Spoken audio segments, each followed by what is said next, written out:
Welcome to Inside American Politics by Skoob. I'm your host, Bradley Teller, and today we're diving deep into one of the most pivotal and heartbreaking moments of the civil rights movement, a story that begins with children's laughter and ends with a nation's awakening. This is the story of Birmingham, Alabama, in 1963, where the fight for civil rights would reach both its most triumphant and most tragic moments. Picture this. It's 1963, and America is watching. Television screens across the nation are about to witness something that will change the very soul of this country. But to understand the full magnitude of what happened on that September morning at the 16th Street Baptist Church, we need to go back to where it all began, with a man they called Bull Connor and the children who dared to dream of freedom. Birmingham, Alabama wasn't chosen by accident as the epicenter of civil rights confrontation. This was a city that had already earned its stripes in the violence department. It was the site of the first mass beatings of freedom riders. The Southern Christian Leadership Conference, led by Dr. Martin Luther King Jr., knew exactly what they were walking into when they planned their campaign against segregation here. But why Birmingham? Because sometimes to create change, you need to find the perfect opponent. And in Sheriff Bull Connor, they found exactly what they were looking for. A man whose temper and attitude would serve as the perfect foil for their peaceful protests. The SCLC had a strategy: create a crisis so deep, so impactful, that the nation could no longer ignore what was happening in the South. They needed to fill the jails, disrupt commerce, and force the white business community to negotiate.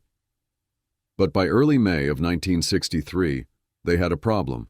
They were running out of adult demonstrators willing to face arrest. It was at this crucial moment that a controversial decision was made, one that would change everything. James Bevel, one of King's key strategists, proposed something that made even seasoned civil rights veterans uncomfortable. What if they enlisted the children? King himself was hesitant. Can you imagine the weight of that decision? Asking children to face police batons, attack dogs in jail cells? But as King confided to John Thomas Porter, "You know, we've got to get something going.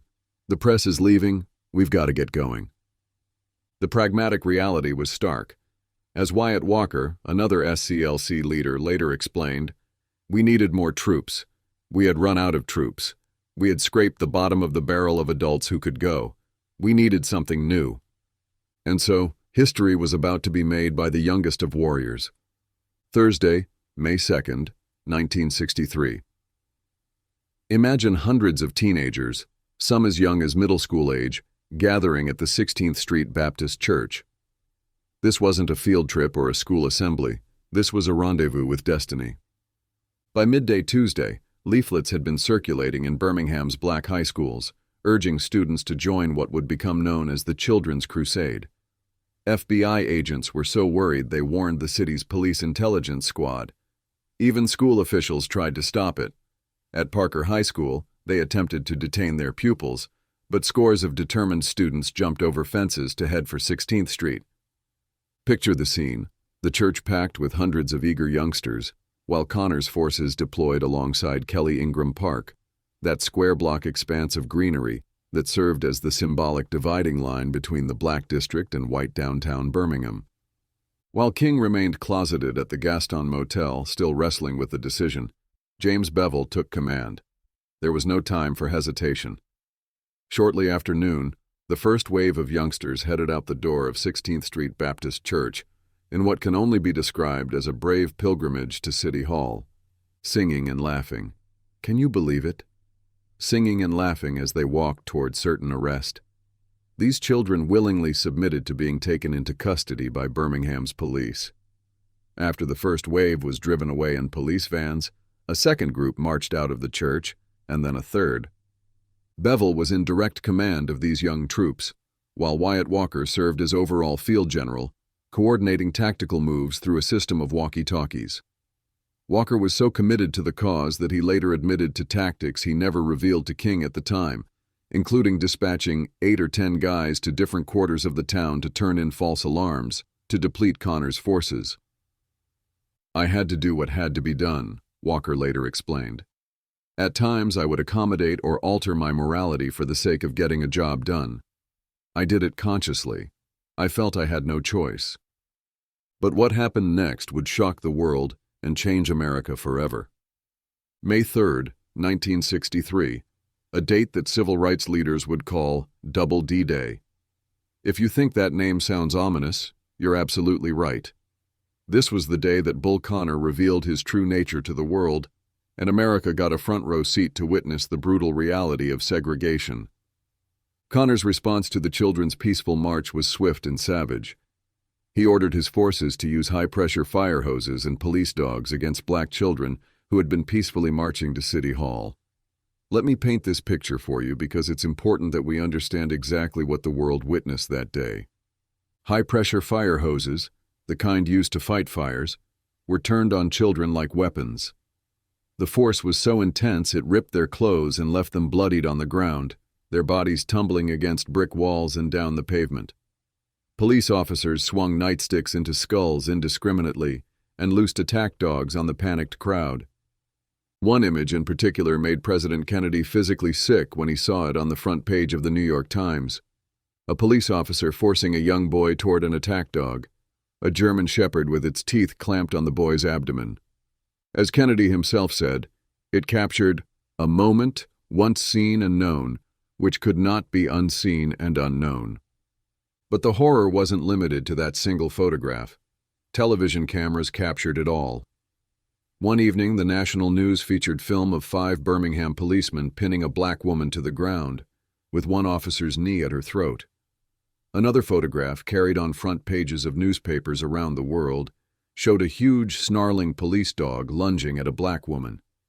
The sheer violence of racism, once dismissed as a Southern problem, now seeped into every American home through their television screens. Americans who had long been complacent about the mistreatment of blacks despaired at these images. Oregon Senator Wayne Morse grumbled that the events in Birmingham would disgrace even the Union of South Africa. Even Soviet propaganda couldn't ignore this gift handed to them on a silver platter. In college classrooms across America, Russian professors were unfolding pages of Pravda featuring the brutal violence in Birmingham. The contrast was devastating. Here was America, the supposed beacon of freedom, using attack dogs on children while the Soviet Union positioned itself as the champion of human rights. As Martin Luther King Jr. observed, at Birmingham, as it conquered, a shot had been fired that was heard around the world. Bull Connor had played right into the civil rights movement's hands, but at what cost? The violence in Birmingham sent shockwaves through the corridors of power in Washington. Government officials were besieged with calls for action. President Kennedy, recognizing that the situation was spiraling out of control, ordered 3,000 Army troops to draw near the city and prepared to federalize the Alabama Guard. The pressure began to yield results, but not just at the federal level. Many Birmingham whites began to fear all-out race war as Connor's officers bore down on protesters. More importantly for the immediate situation, businessmen watched in alarm as sales dropped in the face of boycotts and the accompanying turmoil that discouraged anyone from patronizing the downtown stores. Money talks, and when it started walking away from Birmingham's white merchants, suddenly negotiation became attractive. On May 10th, white merchants pledged to desegregate their stores and hire blacks within 3 months in exchange for an immediate end to boycotts and picketing. But change came slowly and painfully. The police violence continued even after this agreement. However, the momentum was unstoppable. Local merchants eventually removed racial designations from fountains and restrooms, desegregated their lunch counters, and hired blacks for positions once reserved for whites. The city's segregation laws were repealed, and eventually the library, city golf courses, public buildings, and finally the schools opened to both races. In the nation's most segregated city, a symbol of white resistance and Ku Klux Klan power, blacks had won what the Reverend Fred Shuttlesworth called a victory for human supremacy. The impact was immediate and far-reaching. The Birmingham campaign convinced John and Robert Kennedy that the growth of black activism and white support had given civil rights a new urgency. The numbers tell the story. Barely 1,200 volunteers had made the Freedom Rides in 1961, but in 1963, The Birmingham campaign and the other protests it helped spark over the next 7 months engaged over 100,000 people and led to nearly 15,000 arrests. In the weeks after Birmingham, protests gained momentum across the South. From Nashville to Greensboro to Raleigh, thousands of demonstrators gathered in front of segregated restaurants, hotels, and department stores. Pictures captured the mayhem: white bystanders throwing bricks and eggs at peaceful protesters, a black high school freshman girl lying unconscious on the street after being hit with a policeman's club. The civil rights movement was fast becoming a revolution, and patience with the Kennedy administration's cautious approach had worn thin. But as the movement celebrated its victories and planned its next steps, dark forces were gathering. The very church that had served as the launching pad for the Children's Crusade was about to become the target of the most heinous act of domestic terrorism of the civil rights era. To understand what happened on that September morning in 1963, we need to understand the enemy. Not the abstract concept of racism, but the actual men who would turn their hatred into dynamite and death.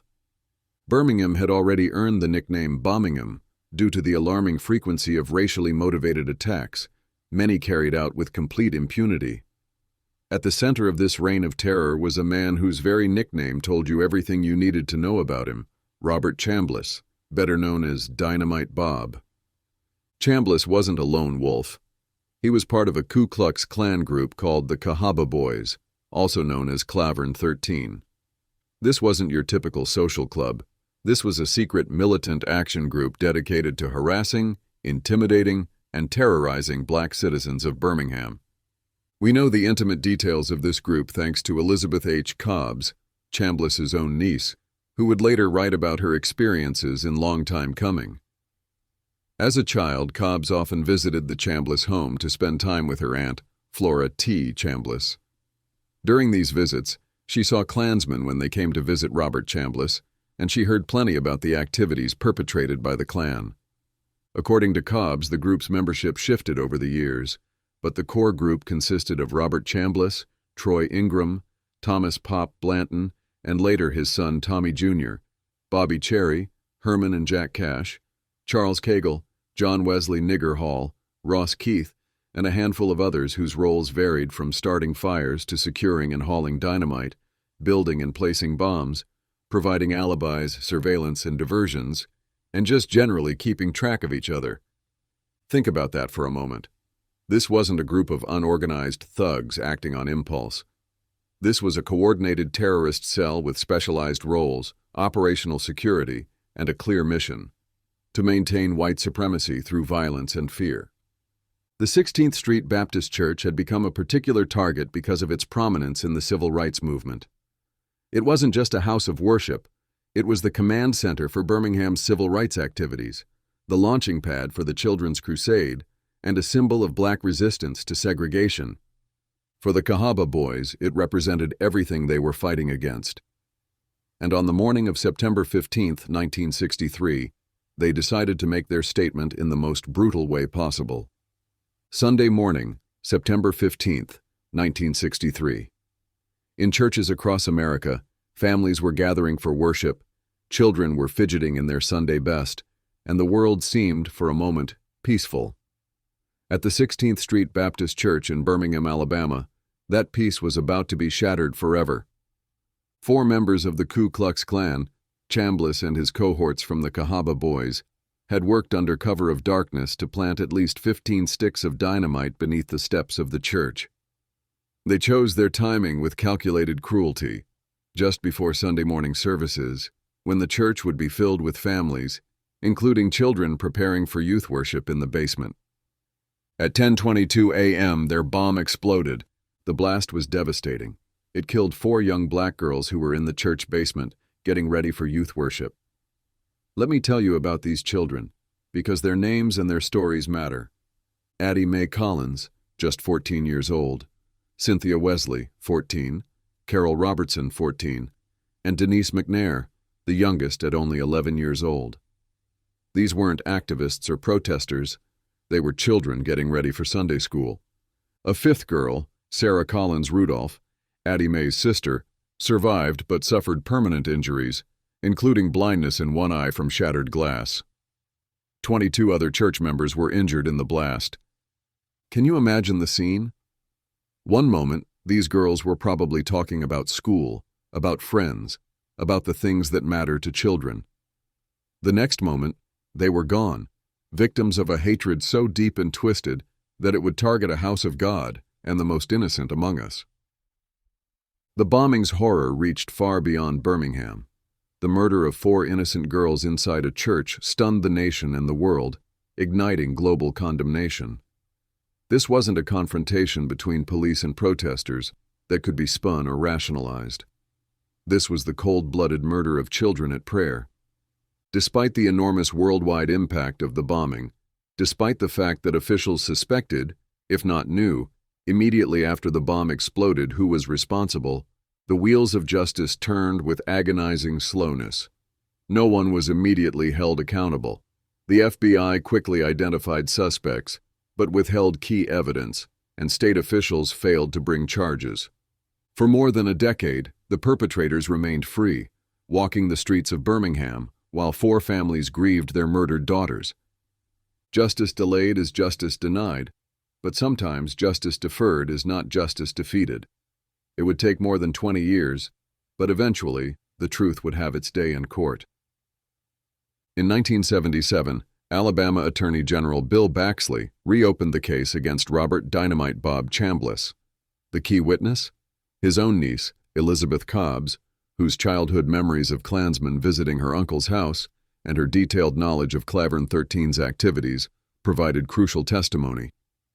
During the trial, Gertrude Glenn, an eyewitness who had been visiting Birmingham from Detroit, testified that about 2 a.m. on the morning of September 15, 1963, she had seen white men sitting in a car parked near 16th Street Baptist Church. The light inside the car was on, and Chambliss looked like one of those men. In his closing remarks, Attorney General Baxley said that the bombing was a crime against all of us, against the people of Birmingham and the state of Alabama. The jury found Chambliss guilty, and the judge sentenced him to life imprisonment. Even in defeat, Chambliss refused to acknowledge his crimes. On February 20, 1978, he wrote a letter to 16th Street Baptist Church contending that he was not responsible for the September 1963 bombing. He continued to proclaim his innocence until the day he died in prison in 1985. But the story of justice didn't end there. In the early 2000s, former U.S. Attorney Doug Jones successfully prosecuted 2 more conspirators, Thomas Blanton and Bobby Frank Cherry. Both were sentenced to life in prison, part of renewed efforts to revisit unsolved civil rights-era crimes that had been ignored by the legal system for far too long. These convictions were important not just for the families of the victims, but for the principle that no crime, no matter how old, should go unpunished if justice can still be served. The murder of 4 innocent children didn't just shock America, it transformed it. Many historians believe the tragedy marked a turning point in American history. The bombing served as a catalyst for federal civil rights legislation that had been stalled in Congress. Just months after the bombing, the Civil Rights Act of 1964 was signed into law, followed by the Voting Rights Act of 1965. The deaths of Addie Mae Collins, Cynthia Wesley, Carole Robertson, and Denise McNair had accomplished something that years of peaceful protests and political maneuvering had failed to achieve. They had made the moral case for civil rights so clear, so undeniable, that even reluctant politicians could no longer ignore it. At the funeral for 3 of the girls, Dr. Martin Luther King Jr. delivered words that became a rallying cry for the movement. He called on the nation to ensure their deaths would not be in vain. These children, King said, unoffending, innocent, and beautiful, were the victims of one of the most vicious and tragic crimes ever perpetrated against humanity. The Reverend John Cross, who guided 16th Street Baptist Church through the aftermath of the bombing, helped the congregation see the tragedy as an opportunity to redirect their energies for good. In 1967, Claude Wesley, whose daughter Cynthia was killed in the bombing, recommended that 16th Street Baptist Church join the Downtown Action Committee of Operation New Birmingham, established as a means of communicating with area churches and businesses. Think about that for a moment. A father who lost his daughter in the bombing advocating for his church to engage even more deeply with the broader Birmingham community. That's not just forgiveness. That's transformation. The church itself became a living memorial. A plaque mounted on the wall of the memorial nook at 16th Street Baptist Church reminds everyone who sees it about the atrocious act of racial violence that took the lives of 4 innocent children on Sunday morning, September 15, 1963. But more than a memorial, the church remained active, vibrant, and committed to the cause of civil rights. 60 years later, the 16th Street Baptist Church bombing still echoes as a stark reminder of the price of hatred and the courage that confronted it. In Birmingham, 1963, children marched into history, facing dogs and fire hoses with songs on their lips. 4 little girls, Addie Mae Collins, Cynthia Wesley, Carole Robertson, and Denise McNair, lost their lives, but became lasting symbols of a movement that could not be silenced. Bull Connor believed brutality would crush the fight for civil rights. The men who planted that bomb believed fear would stop change. They were wrong. Ideas rooted in justice don't die. They grow stronger. Today, the church still stands, not just as a historic landmark, but as a witness to resilience, sacrifice, and unfinished work. The echoes of Birmingham ask us a question that still matters. When history calls, do we stand up or stand aside? There are deeper truths, lesser-known voices, and moments history books often leave out. To hear the full story and uncover what happened next, download the Skoob app now and listen to the complete episode. Until next time, this is Inside American Politics. Keep listening, because the past is still speaking.